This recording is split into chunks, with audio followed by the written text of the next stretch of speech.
Hi guys, welcome back to the Spurred On podcast. I'm recording this on Friday morning before Saturday 3pm's huge match at home against Brighton and Hove Albion. Since we played Brighton in December, Tottenham have done okay. We've won 2 and drawn 2 in the league. Brighton, meanwhile, have had a bit of difficulty since that 4-2 victory and that kind of madcap game at the Amex where they quickly went into a 4-0 lead, were destroying us, and then suddenly just started to sit back, not play their natural De Zerbi ball, and we got a foothold in the game. And by the end, if it weren't for a little bit of bad luck in front of goal, we would have got it to 4-3 and potentially made it an incredible 4-all draw. That is the nature of these two sides, which of course I'll go into in more detail. But in terms of their results since that win in December against us, they've won 1, drawn 2, lost 1, and their last away game, away at Luton, they got destroyed 4-0. Brighton's overall away form this season: 1-3, drawn 3, lost 5. A little caveat for that though, in kind of favour of Brighton, is that they've really struggled this season when it's come to their games after their European fixtures. And of course, that is completely natural. This is the first time they've played in Europe, and in reality, do they have a squad big enough to cope with that Thursday-Sunday Europa League, Premier League double? The facts and statistics suggest that they do not. So in some ways you could say it's almost unfortunate that Spurs are playing them this week when they've got a whole week's preparation, but no excuses from my side, because this is the first game where, bar a couple of injuries of squad players, we actually have our entire squad available for selection. I've discussed this a lot over the last 3 months. What we need to do is be there or thereabouts when it comes to the end of January, beginning of February. And what are we on? The 9th of February. And finally, we have everybody back from the African Cup of Nations, everyone back from the Asian Cup, and all of our injuries back. In fact, the only 2 injuries we still have on the slate are Ryan Sessegnon and Gio Lo Celso. Lo Celso is, of course, a loss because he plays well in this Ange Ball system. But in reality, would he get in as one of our first choice starters? No, he wouldn't. So everybody available who would be potentially picked as a first choice starter is now at least on the slate for Ange to pick from. Very exciting stuff. That's not to say that I necessarily think that the players who come back from AFCON and the Asian Cup in Sonny will be picked, but I'll go into my team prediction later on. Before I get more into this match preview, please guys, do become a Spurred On Pro member if you're on YouTube, or a Patreon member if you're listening on the podcast. It's only £1 a month, and for that you are able to support me making this daily content for you. But also, once I have enough of you, about 50 of you, that's what I'm looking for in the first part. I'm on about 26 of you now.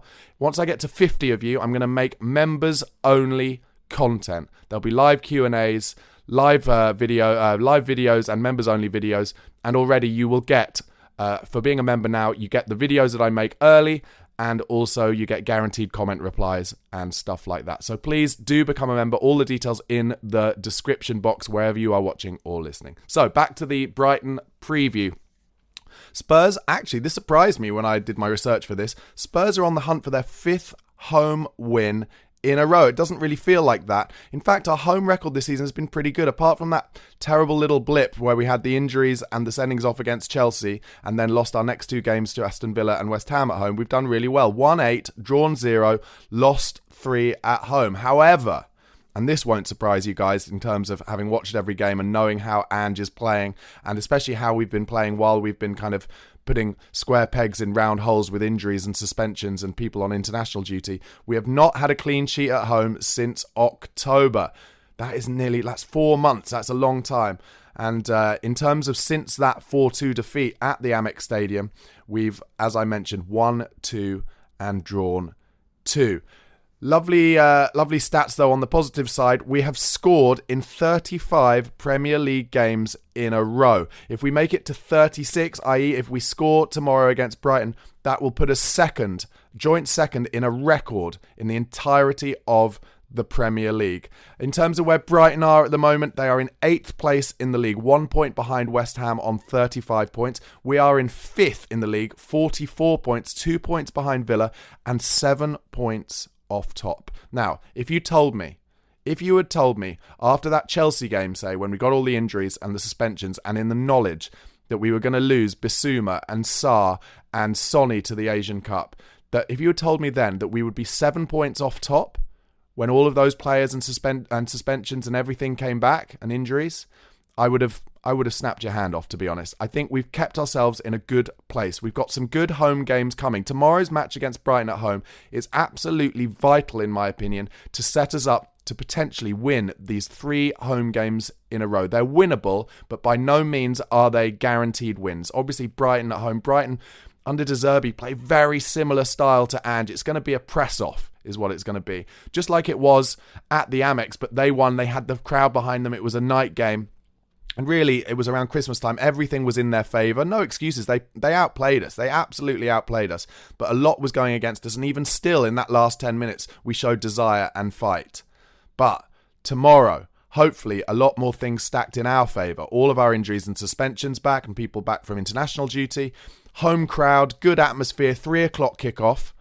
And they've got a few injuries too, which I will go into.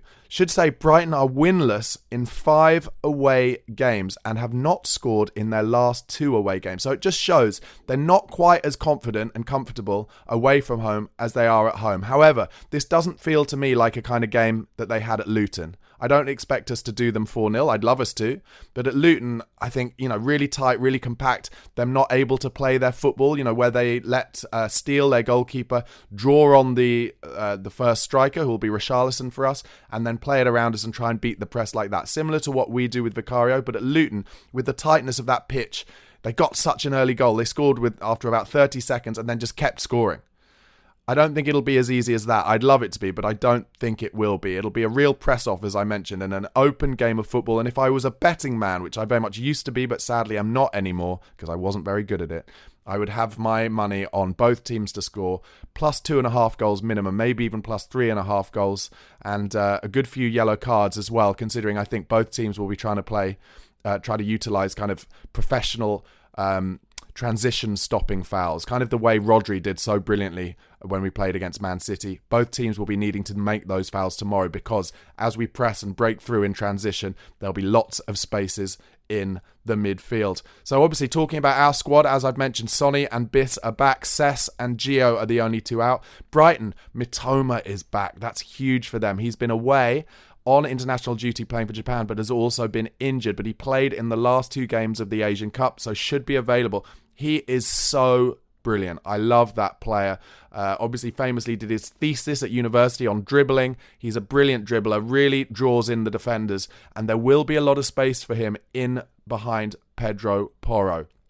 Vice versa, though, will Mitoma put in the hard yards defensively to cover where Porro makes those outside runs? It'll be fascinating down that kind of right flank, our right flank, their left flank. So as I said, Mitoma is back, but Enciso, Solly March, Veltman and James Milner are out.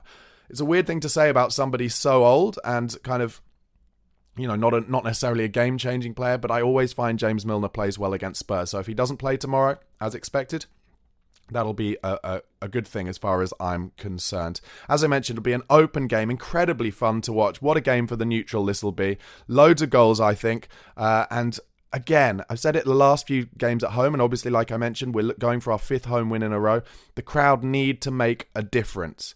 It's not always going to be easy for us tomorrow. There'll be times where it's difficult, and we need to get behind the boys. Like I said, with Wolves at home coming up and Crystal Palace at home coming up, if we can get the 3 points tomorrow, it's not going to be easy after that if we do. Wolves are really good under Gary O'Neill, and he's tactically very sharp. But I think tomorrow is the key. If we can get 3 points tomorrow, then I think we could go 9 out of 9 in those games, which would put us in great shape going into the Aston Villa away game after that. In the 4-2 loss we had at the Amex in December, we should remember we had those injuries. So our 2 centre-backs that game were Emerson Royal and Ben Davis. We also had no James Maddison, of course, so we're slightly struggling in terms of creativity, and Pierre-Emile Højbjerg started in midfield because of lack of options.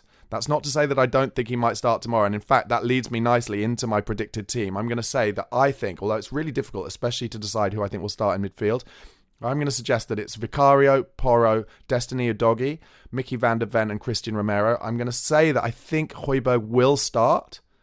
I think he'll start. And then I think he'll play Sarr and Maddison. And I think Bentancur might be on the bench with Bissouma. I think it's a bit soon for Bissouma. They'll kind of bring him back in kind of slowly. It is difficult. My instinct is I'd like him to start Bentancur over Højbjerg in that 6. But I think with Brighton, the way they play through midfield, Big Ange will want more security than it being Bentancur, Sarr and Maddison. But who knows? Who knows? Let me know in the comments what you think it'll be. And then I think he will start Sonny. I think Sonny will be begging to start, and Sonny will be saying to Big Ange, look, I've only played 5 games, and it's the equivalent of me having gone to an international game midweek. I flew home, and I was training on Thursday, just as I would be normally. I think he'll be begging to start. So I think Sonny will start on the left for Timo Werner. With Richarlison, 9 goals in a row. What a great bit of form. What is it? Is it 9 goals in 8 games or 9 goals in 9 games? Unbelievable. We'll start up front in the 9. And then Deki Kulusevski, I think, will start ahead of Brennan Johnson on the right, with obviously these great options to come in off the bench if it's not going well. My prediction for tomorrow's game, I'm going to go 3-2 Spurs. Let me know in the comments below what you think the score will be and what you think the team will be. Also, guys, thank you so much for your support. Do press that like button. Please press that like. That really helps me get up the algorithm and get people seeing these videos. And press subscribe. And if you are listening on the podcast platform, please do press that follow or subscribe. It really helps. Come on, you Spurs. Huge game tomorrow. Let's do it.